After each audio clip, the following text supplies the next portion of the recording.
And now, ladies and gentlemen, comes the moment when we are going to have the induction of Mr. Ronald Harford.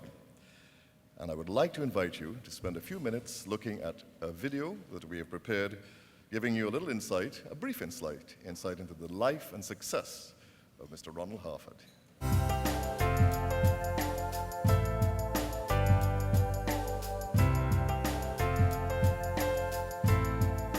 Where opportunity meets hard work, that's where you'll find Ronald Frederick de Krefft Harford, a man of simple taste, complex abilities, and an unerring eye for the small details that make the world move. Ronald Harford's career is the stuff of corporate legend, and it all began with the 9-month stint he spent as postboy at Barclays Bank in Port of Spain. That was almost 50 years ago. His is the resourcefulness of the inveterate problem solver and opportunity maker, steeped in the culture of never say die. These traits have carried him all the way up to the office of Managing Director to preside over the expansion of one of the largest independent commercial banks of the English-speaking Caribbean. Ronald Harford was born into banking, the son of Raymond Harford, a banker with Barclays Bank, and Jean Harford.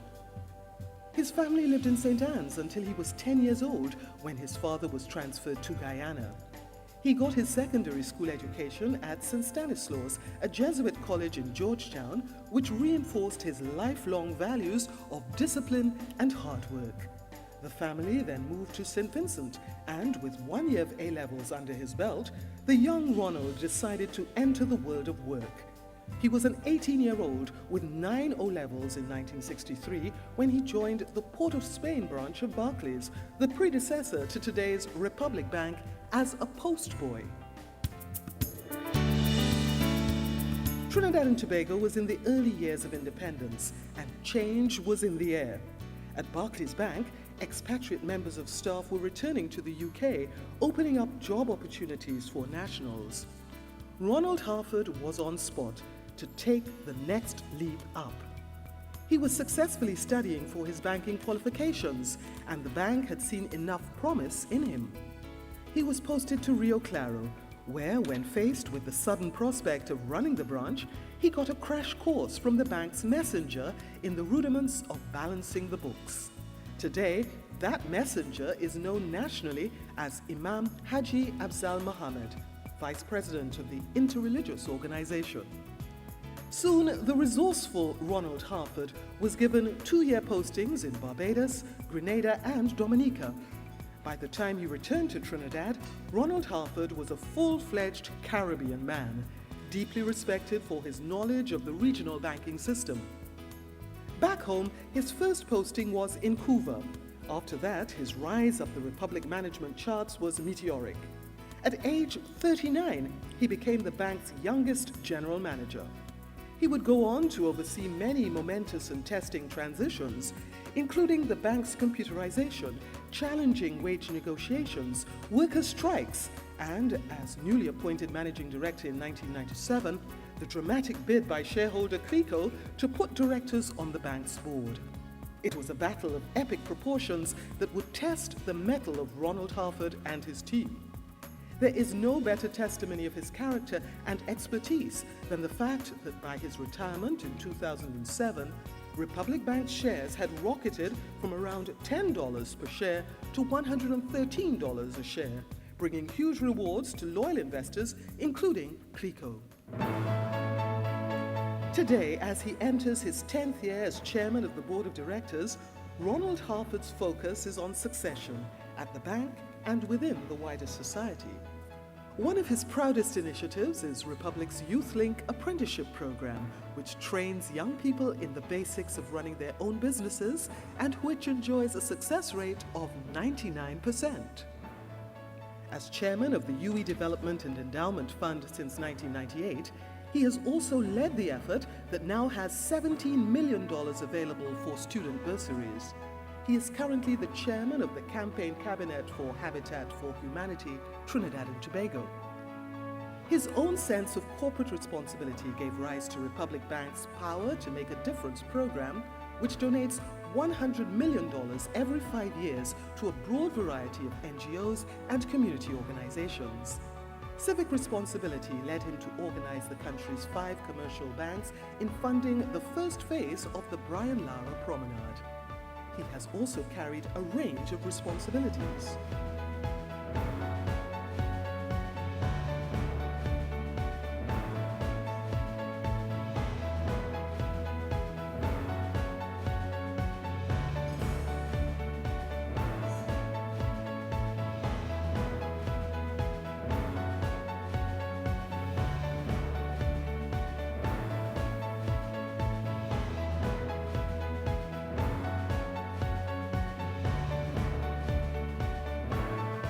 He has also received numerous honors, including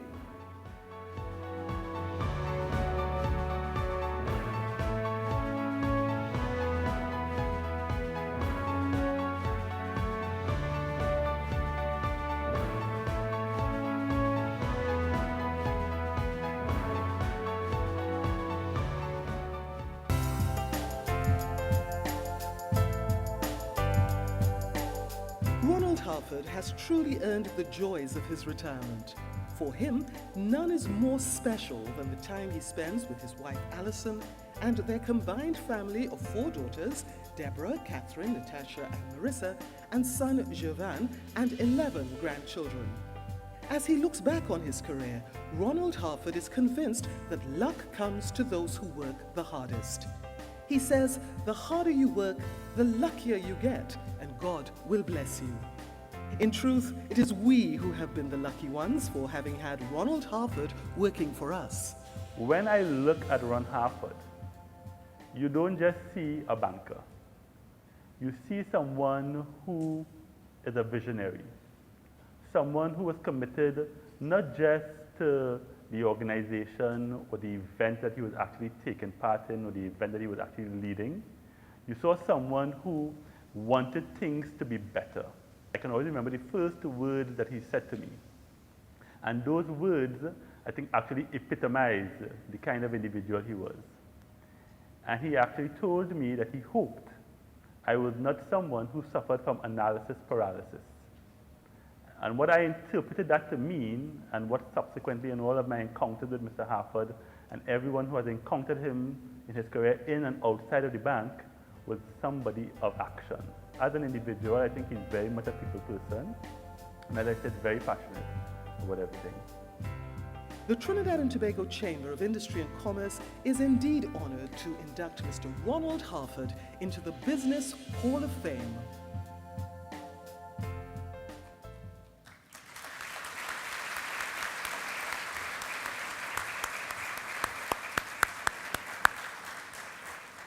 I would now like to invite the Chamber President and our honoree this evening, our inductee, Mr. Harford, onto the stage.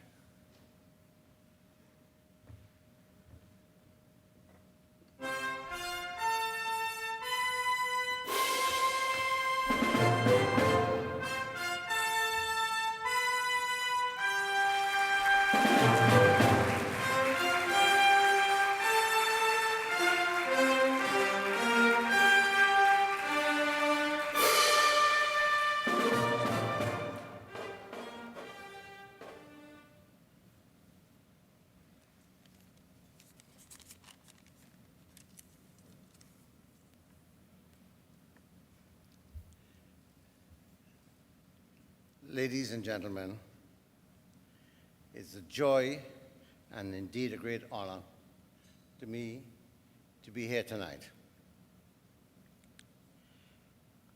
I'd like to start off by saying all protocols observed. I'm here because much goodness and kindness has pursued me throughout my life. And indeed, my cup overflows.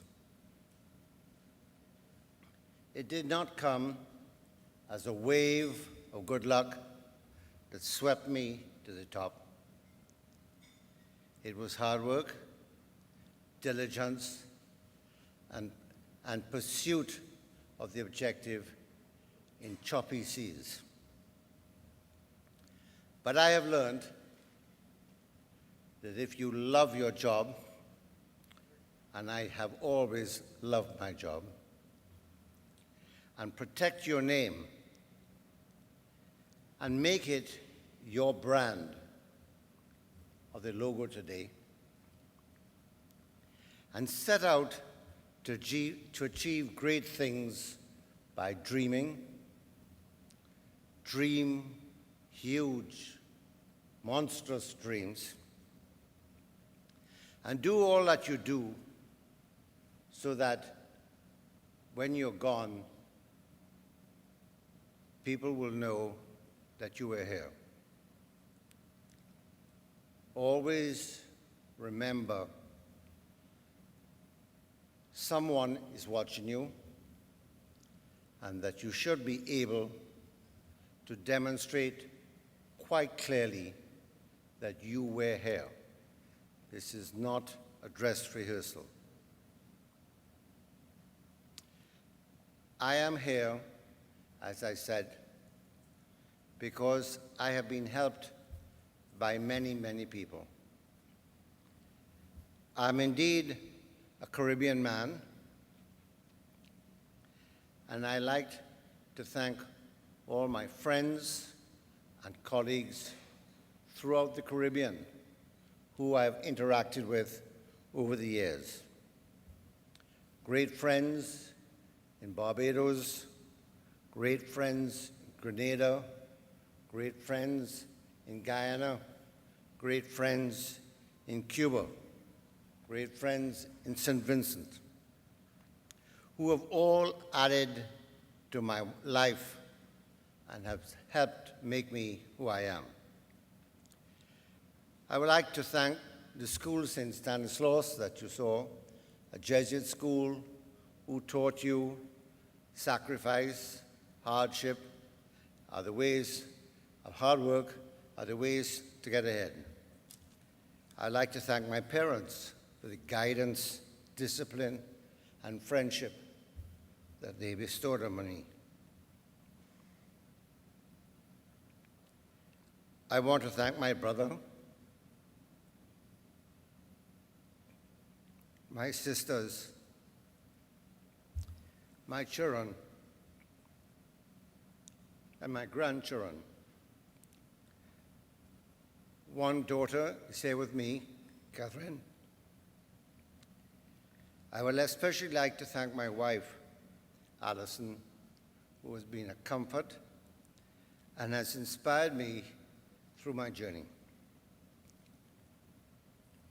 I want to thank the colleagues in the bank, both present and past, for their guidance, friendship, and strong competition.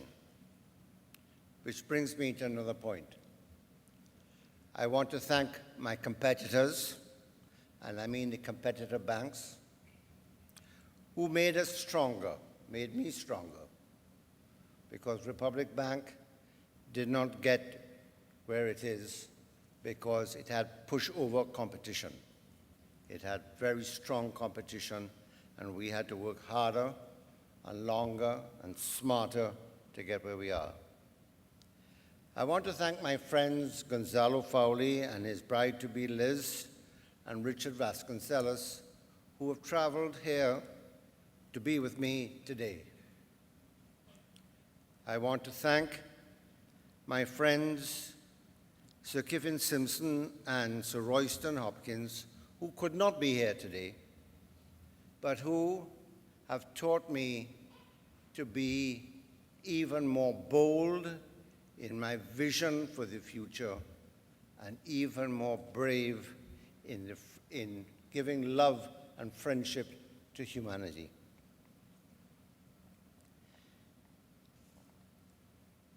There are many, many more who have helped me. And I would not like to miss the opportunity to particularly thank Imam Afzal Mohammed, who you saw here today. I do not know what research was done to cause this occasion, but it is a very true story. that as a young man who was an awful cashier, but a damn good postboy, right? I was sent to Rio Claro to take charge of the office with no handover and had no idea how to run the bank. And it is to the credit of Afzal, who turned to me and he said, "Sir, you don't worry. I will show you how to run the bank. You take all the debits and you put them to the left.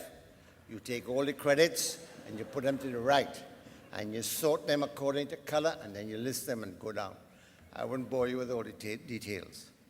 But it struck up a friendship which lasted for 50 years, because in February next year, I will be 50 years in the bank. A substantial part, I must say, of the bank's 175 years history. I want to also congratulate all the other members who are receiving awards. Jeff Inglefield, deceased, whose company I always enjoyed, and it was a thrill to me always when we bounced up in the airport or in some cocktail party, right, to hear his views of things. He always had a very warm friendship, which kind of encouraged you in whatever endeavor you had in life. My colleague on some boards, Joey Saw, who never surprises me about how tough he is. He's the toughest hombre you want to come across. And if you have some awesome challenge in front of you, make sure you have Joe on your side. I want to end by thanking the Chamber of Commerce for the honor that they have bestowed upon me. My family and I are indeed very proud to receive this honor, which we will cherish all the days of our life. I want to thank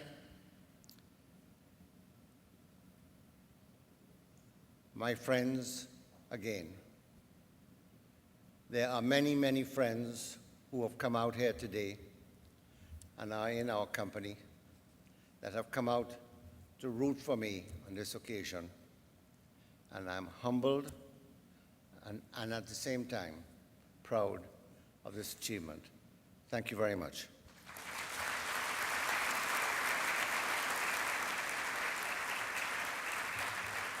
Let me not end without acknowledging the very powerful part that God has played in blessing me for working so hard. And as I say, the harder you work, you will be blessed, and God will bless you. So follow that out. Thank you. Thank you very much, Ronald Harford.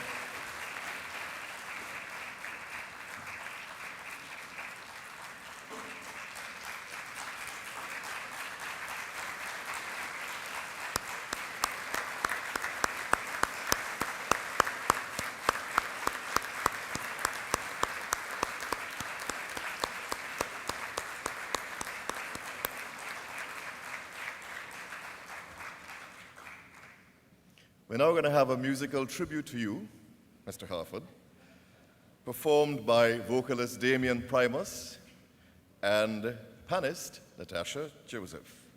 So Damian and Natasha.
Pa pa pa da pa da pa da pa pa pa pa di pi di pa pa pa do pa pa di di.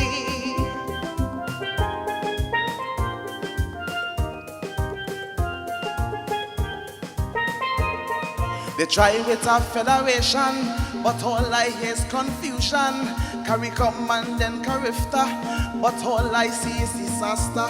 Mr. West Indian politician, say you went to big institution. So how come you can't unite 7 million?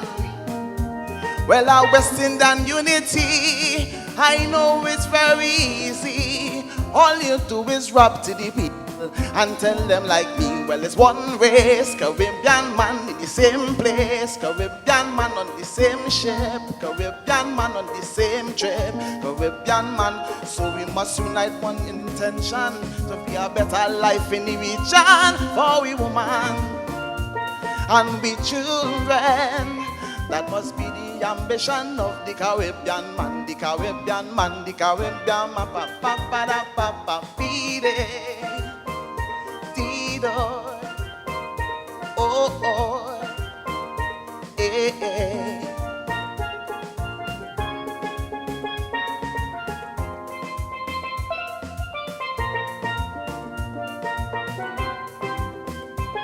Pa pa da pa da pa de.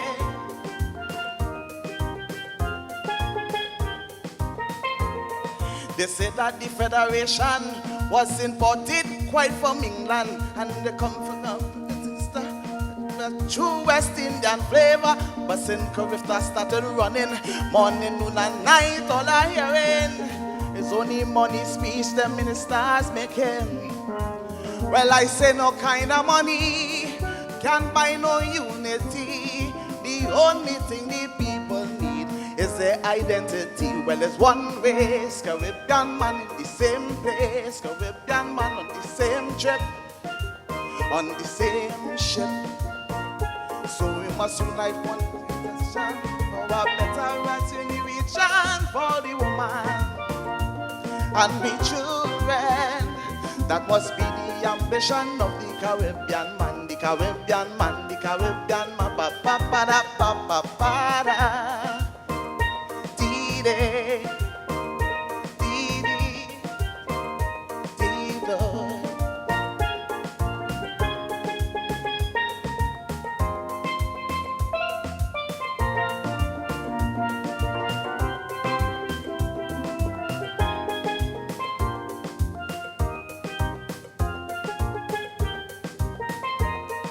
CARICOM is wasting time.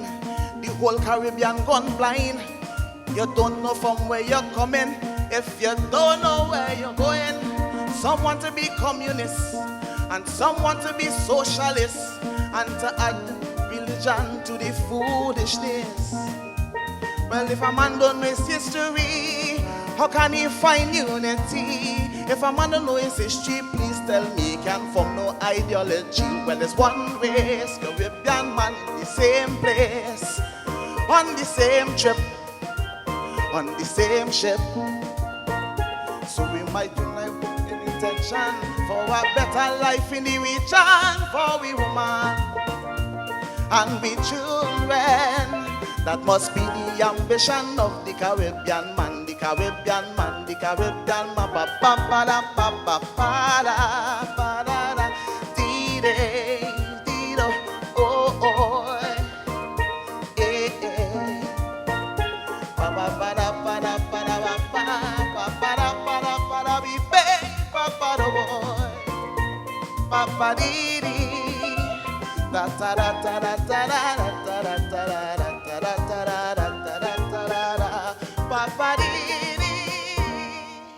Thank you very much.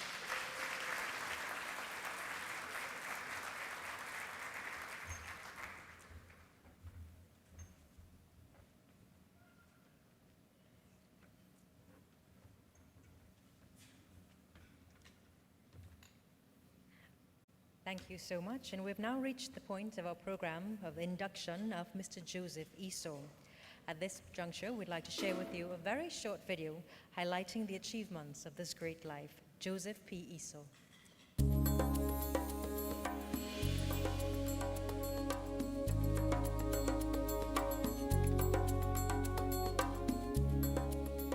1962, with the roar of independence rising into the night air over Port of Spain, 16-year-old Joseph Esau stood in the streets of his East Dry River neighborhood and felt the electricity of a new nation being born.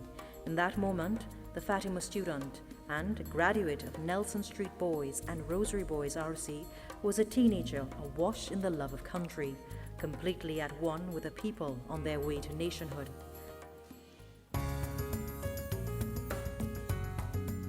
Life has taken Joe far and wide since then, but always, love of country has kept him grounded in the service of the land and the people that he so loves. In a world where accountants are like salt, making the difference without being seen, Joe Esau has built a reputation as a quiet force with a bold imprint that spans the professional, the public, and the personal. Just over 40 years ago, Joe Esau came back from London as a trained accountant to let his bucket down at home. The year was 1971. He had spent 2 years there, working as an audit senior at Pennell Fitzpatrick & Company, Chartered Accountants, and was ready to return home to take up the position of audit manager at Pennell's Trinidad office, known today as Ernst & Young. From there, he would go on to build an outstanding professional career, establishing his own financial firm and building a reputation for financial wizardry. Alongside this, however, would emerge another trajectory of endeavor. Over an unbroken period of 25 years, Joe Esau would have the rare distinction of being called on by 4 different political administrations to serve the people of Trinidad and Tobago through directorships on several state boards. His parallel path in the public and private sectors would take him across to Deloitte & Touche, and then to launch his own financial consulting firm, Integrated Financial Counseling. Soon, he was on the fast track of putting together financial projects, including one that stands to this day as possibly the most dramatic financial deal in the history of Trinidad and Tobago. In 1986, Joe Esau developed the recapitalization and business plan that saved the McEnany Alston's conglomerate from bankruptcy to financial health and led it to become the cornerstone in the building of the Anser McAl Group. In time, he would lend these same skills to the Victor E. Mute Group in its acquisition of KFC, leading to the exponential growth of Vemco and eventually positioning it to acquire the Agostini Group at its point of greatest expansion. Joe Esau was also a key mind behind the partnership that brought PriceSmart, Payless, and the Marriott Group to Trinidad and Tobago, Jamaica, and Barbados, while RBTT Financial Holdings, One Caribbean Media, and the Trinidad and Tobago Stock Exchange, among others, have all had the benefit of his financial astuteness inside the boardroom. Joe Esau's growing reputation in the private sector was matched by an equally outstanding performance in the public sector, where he was on the boards of Trinidad and Tobago Telephone Company Limited from 1972 to 1987, Trinidad and Tobago Oil Company Limited from 1985 to 1986, and Trinidad and Tobago Free Zone Company Limited from 1989 to 1991.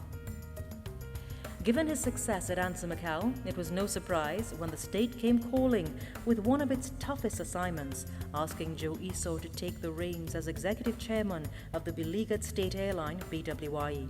By the end of his 3-year term, BWIE was out of the red and healthily ready for divestment, even if subsequent developments were to undo much of the effort. Along the way, Joe Esau has made his contribution to national life through several high-level committees, including the 1979 State Advisory Committee on the Divestment of Shares in State Enterprises, the Capital Markets Working Group on the establishment of the Trinidad and Tobago Stock Exchange, the 1984 Advisory Committee to determine the future of the Iron and Steel Company of Trinidad and Tobago, ISCOT, in which he was chairman, the 1987 Securities Market Council, and the 1988 Committee to review the IMF operations in Trinidad and Tobago. But alongside the private business and the public service, another dream was unfolding for Joe Esau, one that will be an enduring legacy for generations to come. In 1989, in an initiative taken with friends and associates, Joe Esau threw his weight behind the development of the Institute of Business in a private sector collaboration with the University of the West Indies. In 23 years of unbroken service as chairman of the Finance Committee, Joe Esau played a pivotal role in growing the IOB from a humble project fighting for space inside the University of the West Indies into the ambitious Arthur Lockjack Graduate School of Business, which today boasts of its own campus, a healthy balance sheet, and a stellar list of graduates.